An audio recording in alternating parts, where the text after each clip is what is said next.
Hello students, তো আজকে আমি তোমাদের জন্য জিকে স্পেশাল ক্লাস নিয়ে চলে এসেছি। তো এটি হলো ক্লাস নাম্বার 4। আর আজকে এখানে টপ 15 কোশ্চেন রয়েছে, আর প্রত্যেকটা কোশ্চেনই খুবই ইম্পর্টেন্ট। তার জন্য তোমরা ভিডিওটি প্রথম থেকে সম্পূর্ণ দেখো, তাহলে তোমাদের যে কোনো চাকরি পরীক্ষায় অবশ্যই হেল্প হবে।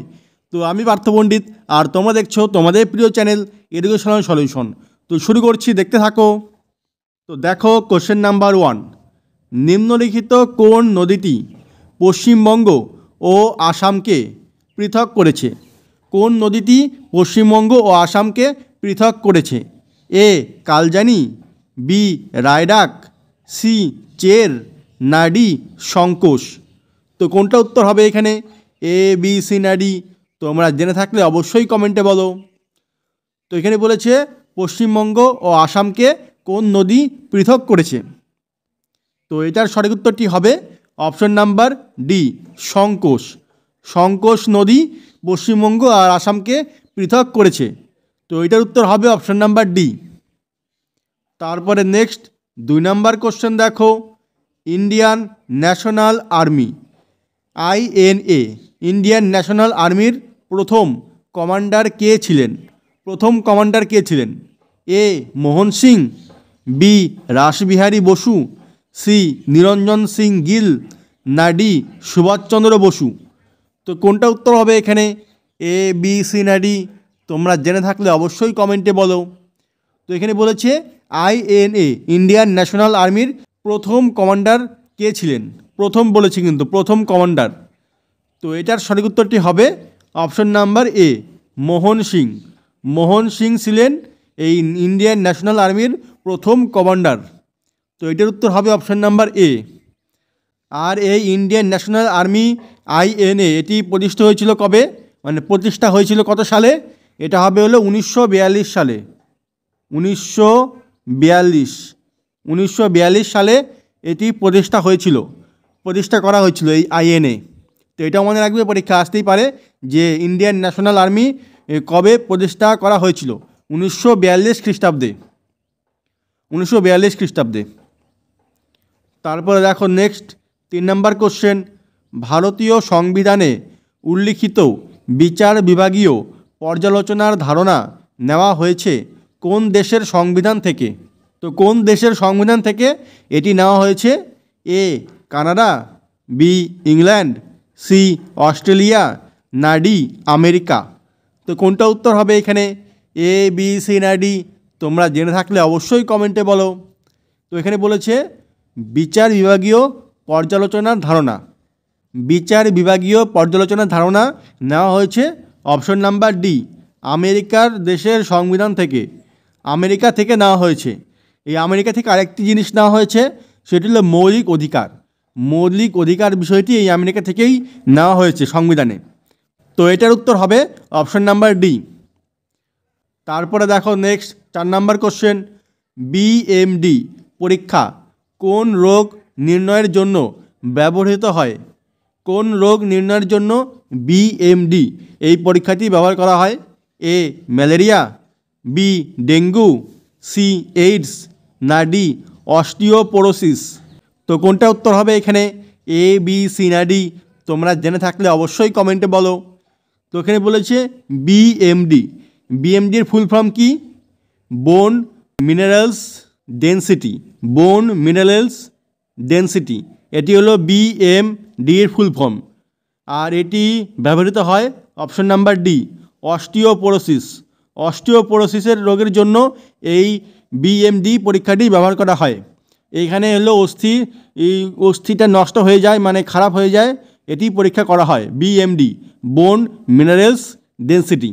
মিনারেলস মানে বোনের ভিতরে, মানে হাড়ের ভিতরে যে সমস্ত নিউট্রিয়েন্টসগুলো থাকে, মিনারেলসগুলো থাকে, সেগুলো নষ্ট হয়ে যায় কিনা সেটা পরীক্ষার জন্যই এটি ব্যবহার করা হয়।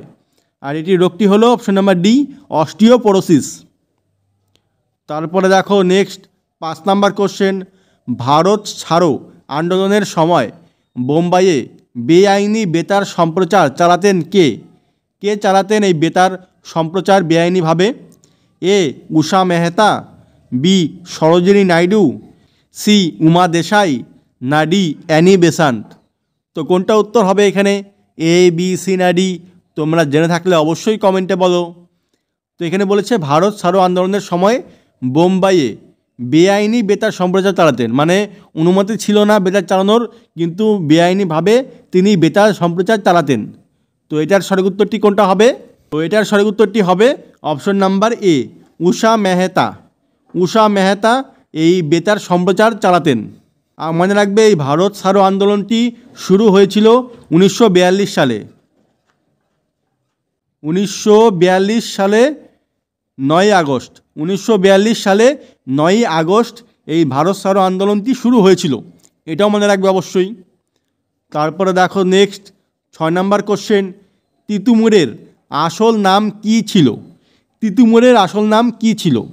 এ সৈয়দ আমির আলী, বি সৈয়দ আমানুল্লাহ, সি সৈয়দ মীর মোহাম্মদ খান, না ডি সৈয়দ মীর নিসার আলী।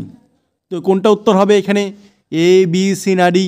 তোমরা জেনে থাকলে অবশ্যই কমেন্টে বলো। তো এখানে বলেছে তিতুমীরের আসল নাম কি ছিল?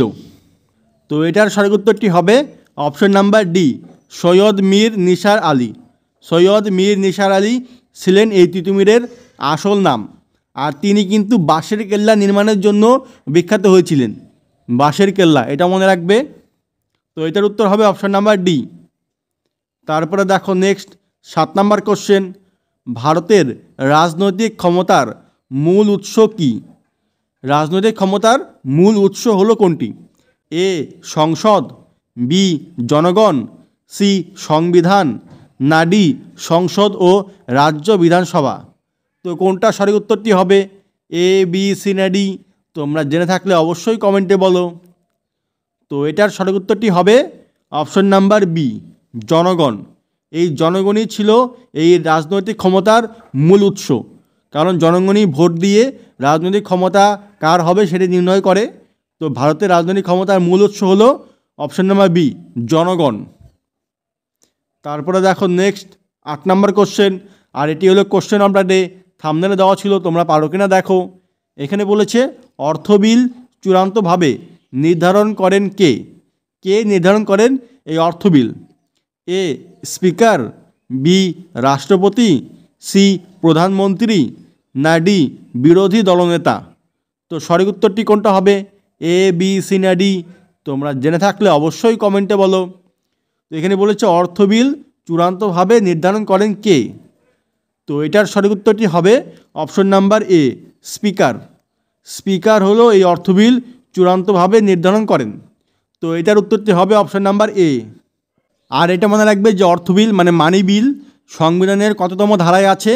তো এটি আছে হলো আর্টিকেল 110। 110 নাম্বার ধারায় রয়েছে এই অর্থ বিল মানে মানি বিলটি, আর্টিকেল 110 নাম্বার ধারায় রয়েছে। আর বর্তমানে এই স্পিকার কে আছে? বর্তমানে লোকসভা স্পিকার রয়েছে ওম বিড়লা। এটাও মনে রাখবে যে বর্তমানে ওম বিড়লা রয়েছে স্পিকার, লোকসভার স্পিকার হলো ওম বিড়লা। তারপরে দেখো নেক্সট 9 নম্বর কোশ্চেন, কত সালে সিকিম ভারতের অঙ্গীভূত হয়? ভারতের অঙ্গীভূত হয় কত সালে সিকিম?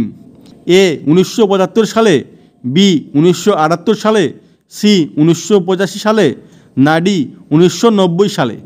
তো কোনটা উত্তর হবে এখানে? এ বি সি না ডি? তোমরা জেনে থাকলে অবশ্যই কমেন্টে বলো। তো এটার সঠিক উত্তরটি হবে অপশন নাম্বার এ, 1975 সালে। 1975 সালে সিকিম ভারতের অঙ্গীভূত হয়। তো এটার উত্তর হবে অপশন নাম্বার এ। তো স্টুডেন্টস, তোমরা যারা এখনও ভিডিওটি লাইক বা শেয়ার করোনি, তোমরা তাড়াতাড়ি একটি লাইক আর একটি শেয়ার করে দাও।